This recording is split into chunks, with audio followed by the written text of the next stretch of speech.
அனைவருக்கும் வணக்கம். போன பதிவிலே சொல்லியிருந்தேன். என்னன்னா, நான் பெண்ணாகரம் சட்டமன்ற தொகுதி சுயேட்சை வேட்பாளரா ஆகறதுக்கு முன்னாடி என்னென்ன மக்கள் நல பணிகள் செஞ்சிருக்கேன் அப்படின்னு நானு சொல்லணும்னு சொல்லியிருந்தேன்.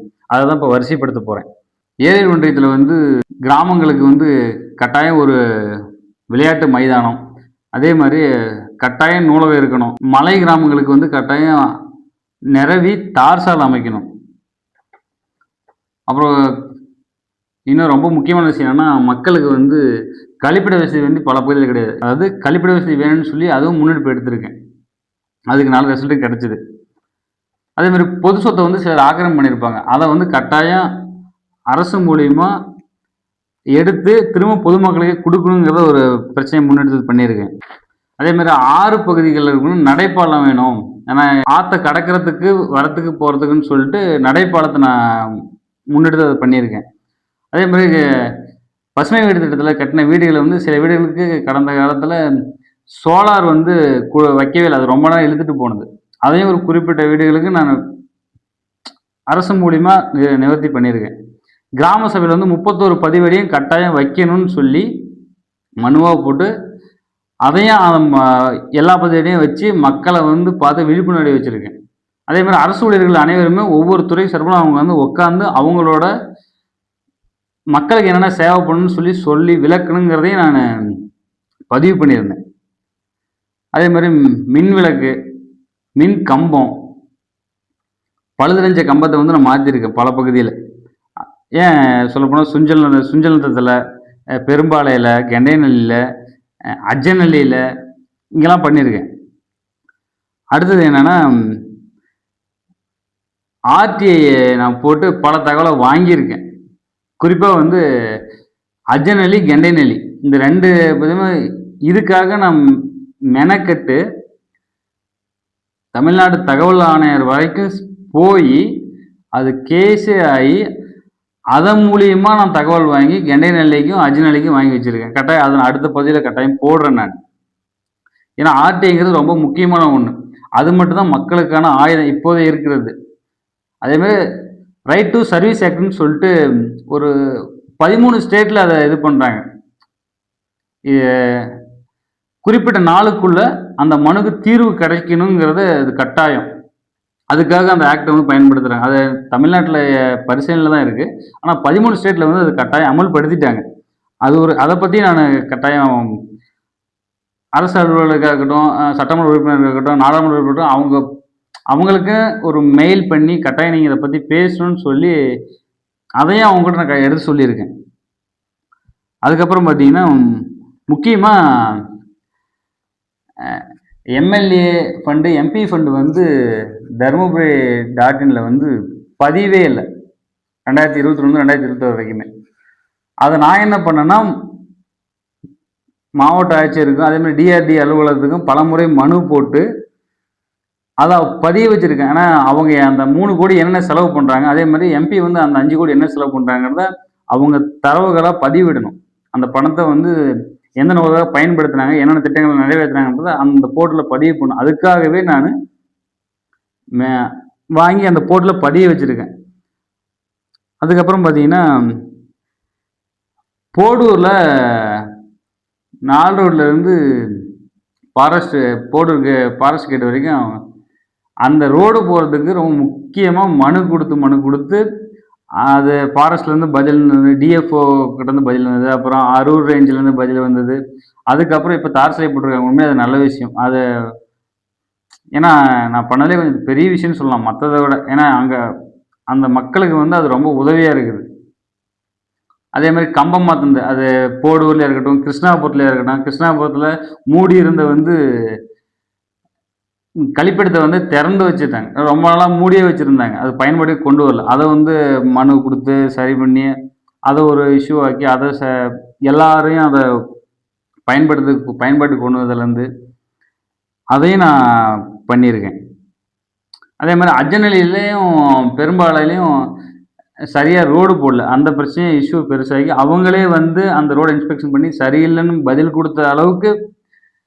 அதே மாதிரி அவங்க அதுக்கு அந்த ஃபண்டு அதை கொடுக்காமையே போய் அதுக்கு எனக்கு பதில் கொடுத்தாங்க. அதே மாதிரி பாலம் சரியா வேலை செய்யல ஒரு பகுதி. சொல்லப்போனால் அது பெரும்பாலையிலே அந்த பாலம் வந்து சரியாக வேலை செய்யலை. அதுக்கு அந்த வேலை செய்யறதுக்கு அமௌண்ட் அவங்க கொடுக்கல. அதையும் எனக்கு பதில் கொடுத்து உறுதிப்படுத்தினாங்க அரசாங்கம். நாகமரில் சிங்கிளிமேட்டில் வந்து மின்கம்பம் உடைஞ்சது. அதை எனக்கு ஒரு நண்பர் சொன்னார். அதை மனுவை போட்டு அதையும் சரி பண்ணியிருக்கேன் நான். அதே மாதிரி காலேஜில் வந்து ஃபீஸ் வந்து ரொம்ப வாங்குறான்னு சொல்லிட்டு ப்ரைவேட் காலேஜில் அதுக்கு மனு போட்டு அதையும் பசங்களுக்கு ஒரு விழிப்புணர்வு ஏற்படுத்தலான்னு சொல்லி அதையும் நான் பண்ணியிருக்கேன். அதையும் பல பேர் அது மாதிரி பண்ணுனாங்க. என்னன்னா அதிகமாக ஃபீஸ் வாங்குறாங்க, ஃபீஸ் கட்டலாம் எக்ஸாம் எழுத விட மாட்டாங்க. அதுக்காக அந்த மனு போட்டு அதுவும் மக்கள் மூலிமா பசங்களுக்கு அது ஒரு நல்ல தூண்டுதலாக இருந்தது. அதையும் நான் பண்ணியிருக்கேன். அதே மாதிரி பள்ளிகளில் வந்து அந்த மேற்கூரையெல்லாம் பழுதடைஞ்சிருக்கும். அதை மனுவாக போட்டு அதை சரி பண்ணியிருக்கேன். அதே மாதிரி கூலிங் ஷீட் போட்ட இடத்துல வந்து ஒரு தகர ஷீட் போட்டிருப்பாங்க அந்த பேபி ஸ்கூலுக்கெல்லாம். அந்த பிரச்சனையை நான் சால்வ் பண்ணியிருக்கேன். தகவல் அறியும் உரிமை சட்டம் மூலிமா பல தகவலை வெளிக்கொண்டு வந்திருக்கேன்.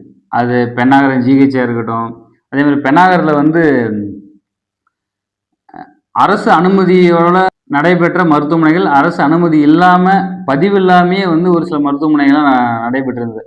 அதையும் நான் எடுத்து போட்டிருக்கேன். சின்னப்பள்ளி பஞ்சாயத்தில் வந்து ரொம்ப சுற்றுச்சூழல் பாதிப்பாக இருந்த குப்பை கிடங்கை வந்து முழுசாக நான் அகற்றணும்னு சொல்லி அதையும் மனு போட்டு அதையும் நான் பண்ணியிருக்கேன். அது வந்து உண்மையிலே அந்த வீடியோ உண்மையிலே பாராட்டணும். அவர் வந்து சப்போர்ட் பண்ணி அதை கிட்டத்தட்ட 2-3 நாளாக அதை செஞ்சு கொடுத்தாரு. இது மாதிரி பல விஷயங்கள் நான் பண்ணியிருக்கேன். இதுன்னு மட்டும் இல்லை, அதாவது நான் இப்போதைக்கு என்னோட நான் வந்துட்டு செய்கிறேன்னு சொல்கிறதுக்கும் நான் செஞ்சுட்டு வரேங்கிறதுக்கும் வித்தியாசம் இருக்குது. கட்டாயம் ஒரு வேட்பாளர் இருக்கிறவங்க கட்டாயம் களத்தில் அனுபவம் இருக்கணும். அனுபவமே இல்லாத மொத்தமாக நாமினேஷன் பண்ணிவிட்டு நான் தான் வேட்பாளர், நான் வந்து எல்லாத்தையும் மாற்ற போகிறேன், இதெல்லாம் கொடுக்க போகிறேன்னு வாக்குறுதியெலாம் கொடுக்கறது மட்டும் அவரோட பணி இல்லை.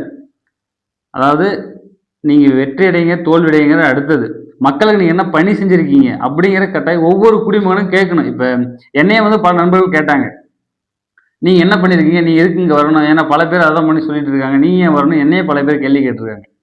ஆனால் கட்டாயம் நான் என்ன செஞ்சேன் அப்படின்னு அதை சொல்கிறதுக்காக தான் இந்த வீடியோவே இது. இன்னும் நிறைய நான் பண்ணியிருக்கேன். இது மட்டும் இல்லை, ஏன்னா என்னோட கூட இருக்கிற நட்புகளுக்கு தெரியும் நான் என்னென்ன பண்ணியிருக்கேன்னு சொல்லிட்டு, என்ன பிரச்சனை முன்னெடுத்திருக்கேன், அதை எதனா தீர்வு வாங்கியிருக்கேங்கிறது. ஏன்னா நான் படித்ததே அதுதான். நான் படித்ததே மாஸ்டர் ஆஃப் சோசியல் ஒர்க்கு தான். மக்களோட ஒருங்கிணைஞ்சு மக்கள் பிரச்சனை பேசி மக்களுக்காக குரல் கூட என்னோட முதல் நோக்கமே.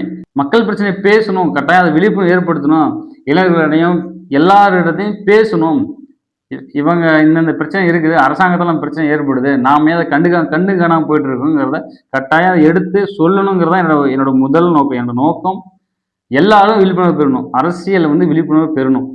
அரசு அரசாங்கம் ரெண்டையும் கவனத்தில் கொண்டு தெளிவாக முடிவெடுங்க. 2 பேருமே, ஏன்னா ரெண்டுமே ஒரு வாகனத்து 2 சக்கரம் மாதிரி, ஒன்று ஓடலனாலும் வண்டி ஓட்ட முடியாது. கட்டாயம் 2யும் நம்ம சரி கட்டி தான் போயாகணும். அரசாங்கத்தை சரி பண்ணிங்கன்னா அரசு சரியாக இயங்கும். ஏன்னா அரசாங்கங்கிறது மக்களால் உருவாக்கப்படுறது, அரசுங்கிறது வந்து சட்டத்தால் உருவாக்கப்பட்டது. அது அப்படியே தான் இருக்கும். ஆனால் மக்கள் உருவாக்குற அரசாங்கம்னா அந்த சட்டத்தை சரியாக வழிநடத்தும். அதுக்கு சரியான வேட்பாளரை தேர்ந்தெடுங்க. நீங்கள் யாரை தேர்ந்தெடுத்தாலும் பிரச்சனை கிடையாது. அவங்க என்ன மக்களுக்கு செஞ்சுருக்காங்கிறத கொஞ்சமாவது அனலைஸ் பண்ணுங்க. அவங்க என்னென்ன பண்ணிக்கிறாங்க. இப்போ எங்கேயோ இருக்கிறாங்க, எங்கேயோ வந்து போட்டிடுறாங்க, அவங்களுக்கு அந்த தொகுதியில் ஓட்டு கூட கிடையாது. அப்படிங்கிற மக்களை ஏன் நீங்கள் தேர்ந்தெடுக்கணும்? என்ன காரணம்? ஒரு சின்னத்துக்காக மட்டுமே நீங்கள் தேர்ந்தெடுப்பீங்களா? அந்த சின்னத்தில் என்ன பயன் இருக்குது? மக்கள் ஏன் சிந்திக்க மாட்டேங்கிறீங்க? தயவு செஞ்சு சிந்திங்க. இனிமேல் உங்களுக்காக ஒரு பல சுயேட்சை வேட்பாளர்கள் போட்டியிடுறாங்க மாற்றுதுன்னு சொல்லி. யாரு நல்ல, அதாவது மனிதநேயமிக்க, சாதி மதம் இனம் மொழியெல்லாம் கடந்து மனிதநேயம் மட்டுமே நமக்கானது, அதை வச்சு தான் ஒரு மாற்றத்தை உருவாக்க முடியும், சமுதாயம் அக்கறையோடு இருக்கணும் அப்படின்னு யாரு சொல்றாங்க அவங்களுக்கு சப்போர்ட் பண்ணுங்க. அது யாராக இருந்தாலும் சரி. நான் தாங்கிறது எந்த இதுவும் கிடையாது. மக்களுக்காக குரல் கொடுக்குற அது மாதிரி நல்ல சுயேட்சை வேட்பாளரை தேர்வு செய்யுங்க. அவங்க கட்டாயம் அவங்க கூட இருப்பாங்க. கட்சி சார்ந்த வேட்பாளரை நீ தேர்ந்தெடுக்கிறதால அவங்க வந்து ஒரு கொள்கைக்கும் ஒரு கட்சிக்கும் கட்டுப்பட்டவங்க. அவங்களால மக்கள் பிரச்சனை எப்படி பேச முடியும்? பேச முடியாது. தலைமை என்ன சொல்லுதோ அதை மட்டும் தான் அவங்க பேசுவாங்க. அவங்களால எது தன்னிச்சே செயல்படவே முடியாது. என்ன ஒன்று, சில பிரச்சனைகள் நம்ம பேசும்போது சில எதிர்ப்புகள் வரும். அது கட்டாயம் மக்கள் வந்து சப்போர்ட்டாக இருக்கணும். ஏன்னா உங்களோட வாழ்வாதாரத்தை மேம்படுறது தான் பல மக்கள் வந்து பாடுபடுறாங்க. அவங்கள வந்து கைவிட்டக்கூடாது. உங்ககிட்ட அதாவது மக்கள்கிட்ட ஆயுதம் என்னன்னா கையில் இருக்கிற ஒரு ஓட்டு. அந்த ஓட்டை சரியான ஆளுக்கு தயவு செஞ்சு தேர்வு செய்யுங்க. சரியான ஆளுக்கு செய்யும் போது மட்டும்தான் மாற்றம் உருவாகும். அந்த மாற்றத்தை ஏற்படுத்துங்க. இனிமேலும் கட்சிகள் சார்ந்த இவங்களை வந்து நீங்க தேர்வு செய்யறதால நாம இன்னும் கடந்த காலத்துக்கு தான் போயிட்டு இருப்போமே தவிர கட்டாயம் முன்னேற முடியாது. ஏன்னா மக்கள் கூட இருக்கிறவங்களுக்கு தான் மக்கள் பிரச்சனை தெரியும். நீங்க அவங்களை கண்டுக்கிறதே கிடையாது. அவங்களுக்கு பொருளாதார பின்புலம் இல்லாமல் இருக்கலாம், ஏதோ ஒரு பிரச்சனைகள் இருக்கலாம். ஏன் அவங்கள ஆதரிக்க மறுக்கிறீங்க? அவங்க மக்கள் உங்களை நம்பி தானே வராங்க. உங்களுக்காக களத்தில் நிற்கிறாங்கல்ல, உங்களோட பிரச்சனையை பேசுறாங்கல்ல. ஒரு தண்ணி பிரச்சனையாக இருக்கட்டும், ஒரு ரோடு பிரச்சனையாக இருக்கட்டும், எந்த பிரச்சனையாக இருந்தாலும் உங்களுக்காக பேசுகிறாங்களா, அவங்களுக்காக ஏன் சப்போர்ட் பண்ண மாட்டேங்கிறீங்க? தயவு செஞ்சு அவங்களுக்கு சப்போர்ட் பண்ணுங்க. அவங்க உங்களை பார்த்துப்பாங்க. ஒரு வேட்பாளர் நின்னாங்களா, அவங்களோட பின்புலத்தை பாருங்க. அவங்க மேலே எத்தனை குற்ற வழக்குகள் இருக்குது, அவங்க என்னென்ன பண்ணியிருக்கிறாங்க, அவங்க நல்லா படிச்சிருக்காங்களா, மக்களுக்கு நல்ல திட்டங்களை கொண்டு சேர்ப்பாங்களா, அந்த மக்களை வந்து சரியாக வழிநடத்துவாங்களா, மக்களுக்காக குரல் கொடுப்பாங்களா, மக்களை வந்து அடுத்த கட்டத்துக்கு கொண்டு போவாங்களா, எது மாதிரி திட்டங்களை கூட வச்சிருக்காங்க அப்படிங்கிறத தயவு செஞ்சு கேளுங்க, பேசுங்க.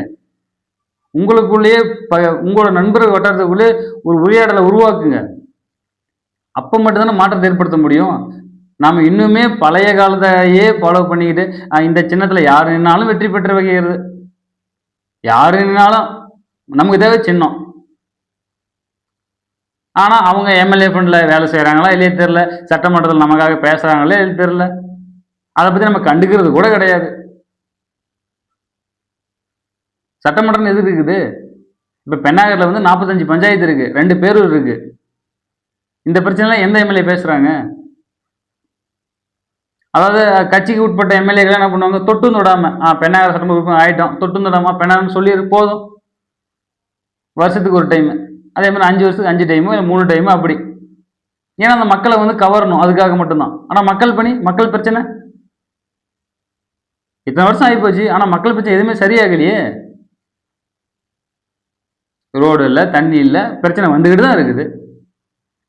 மக்கள் நீங்கள் சரியான ஆளை தேர்வு செய்யுங்க.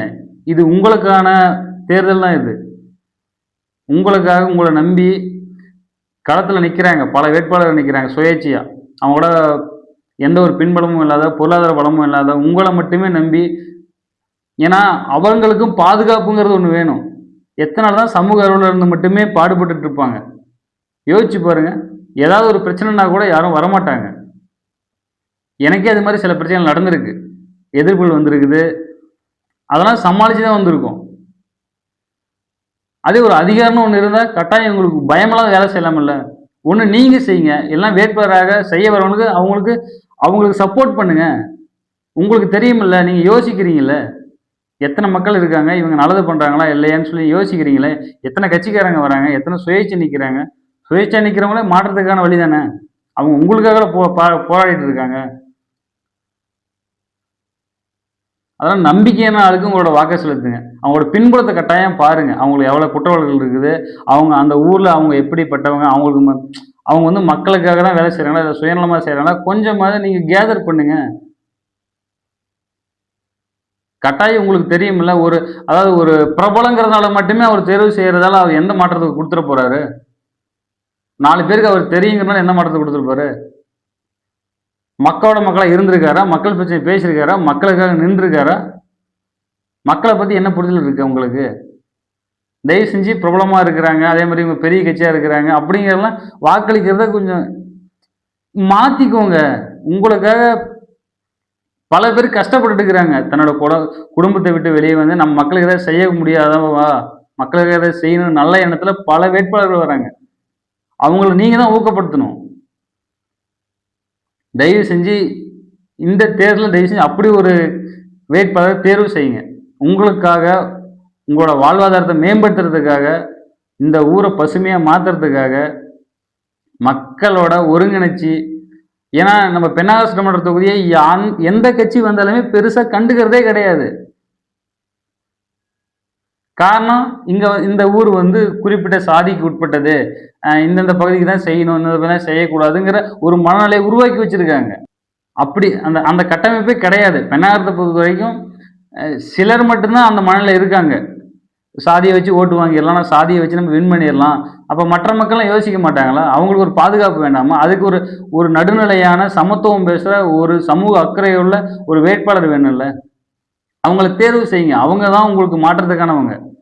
ஏன்னா வளர்ச்சிக்கு அவங்க தான் வளர்ச்சி பாதைக்கு அவங்க கொண்டு போவாங்க. நல்லா படிங்க, நல்லா சிந்திங்க, உங்களுக்காக உழைக்கிறவங்கள தேர்வு செய்யுங்க. அவங்க மட்டும்தான் இந்த சமூகத்தை மாற்றத்துக்காக வந்தவங்க. ஏன்னா அவங்கலாம் சமூகத்தில் அடிபட்டு பல பிரச்சனை சந்திச்சு அவங்கள ஒடுக்கி பல பிரச்சனை பாதிக்கப்பட்டு வந்திருக்காங்க. அவ்வளோ மீறி மக்கள் நிலைய நிற்கிறாங்கன்னா காரணம் அவங்களுக்கும் குடும்பம்லாம் இருக்கு. அவங்களும் பார்த்துக்கணும்ல. அவங்க பாதுகாப்பு நீங்க தானே செக்யூர் பண்ணணும். ஒவ்வொரு வாக்காளரும் தயவு செஞ்சு பிரபலத்துக்காகவோ, இல்ல இவரு முக்கியமான ஆளு அப்படிங்கிறதெல்லாம் விட்டு ஒரு பணக்காரர் அப்படிங்கலாம் விட்டுட்டு உழைக்கும் மக்களோட யாரு கூட இருக்கிறாங்க? அவங்கள முன்னேற்றணும்ல. அதுக்கு தானே இந்த இத்தனை வருஷம் போராடிட்டு இருக்காங்க. நம்மள மாரி பல பேர் இருக்காங்க. தயவு செஞ்சு இனிமேலு உங்களுக்கான வேட்பாளர் தேர்வு செய்யுங்க. அவங்க உங்களோட களத்துல நிக்கிறவங்களா இருக்கட்டும், உங்களோட பிரச்சனைய பேசுறதுக்காக இருக்கட்டும், உங்களோட வாழ்வாதாரத்தை மேம்படுத்துறதுக்காக இருக்கணும். அதே மாரி உங்களோட நட்புறவு இருக்கணும் முக்கியமா. நல்ல ஒரு சமத்துவமான வேட்பாளர் தேர்வு செய்யுங்க. நன்றி. அதை நான் என்னென்ன செஞ்சேன்னு மக்கள் நல பணிகள்லாம் ஒரு பிடிஎஃப்பாக கமெண்ட் செக்ஷனில் போடுறேன். கட்டாயம் நீங்கள் போய் படித்து பாருங்கள். உங்களுக்கான கேள்விக்கு கட்டாயம் அதில் பதில் இருக்கும். ஏன்னா நம்பிக்கைங்கிறது நம்ம செய்ய வேண்டிய செயலில் தான் இருக்குது. அதே மாதிரி மக்களாகி நான் உங்களே நம்புகிறேன். கட்டாயம் நானும் என்ன நம்புகிறேன். ஏன்னா என்னால் முடியுன்றது எனக்கு எப்பவுமே என்னோடய முயற்சி ஒருபோதுமே நான் விட்டு கொடுத்ததே கிடையாது. என்னால் முடியும், நான் முழுசாக நம்புவேன். கட்டாயம் உங்களுக்காக களத்தில் நிற்கிறேன். சப்போர்ட் பண்ணுங்கள், ஆதரவு கொடுங்க. பெரிய பொருளாதார பின்புலம்லாம் எதுவுமே கிடையாது. மக்களுக்காக செய்யணும். அது ஒரே ஒரு நோக்கம் மட்டும்தான். மக்களை அடுத்துக்கடுத்து கொண்டு போகணும். மக்கள் பிரச்சனையை பேசணும். மக்களுக்காக நிற்கணும். அது மட்டும்தான் என்னோட முழு முயற்சியாகவே எடுத்திருக்கேன். எல்லாரும் வைரம் சின்னத்துக்கு வாக்களிங்க. கட்டாயம் மாற்றத்தை ஏற்படுத்தலாம். பெண்ணாயிரம் சட்டமன்ற தொகுதியை மாற்றலாம். எல்லாரும் ஒருங்கிணைஞ்சு கட்டாயம் நம்ம மாற்றுறோம். வைர சின்னம் தான் நமக்கான மாற்றம். சுயேட்சை வேட்பாளர் உங்களை நம்பி தான் நின்றுட்டுருக்கேன். கட்டாயம் வைரம் சின்னத்தை வாக்களிங்க. வைர சின்னம் தான் நமக்கு மாற்றத்துக்கான இது. ஏன்னா என்னால் மாற்ற முடியும். எங்களை திட்டங்கள் இருக்குது. நான் கட்டாயம் அடுத்து பின்வரும் வீடியோகளில் கட்டாயம் அடுத்து என்னென்ன வாக்குறுதிகள் கொடுக்கலான்னு சொல்லி நான் வச்சுருக்கேன். கட்டாயம் நான் அதையும் அடுத்த வீடியோவை போடுறேன். கட்டாயம் பாருங்கள். இந்த வீடியோக்கான நான் என்னென்ன பண்ணேன்னு சொல்லி தகவலெல்லாம் கீழே நான் கமெண்ட் செக்ஷனில் இருக்கும். கமெண்ட் செக்ஷனில் போய் படித்து பாருங்கள்.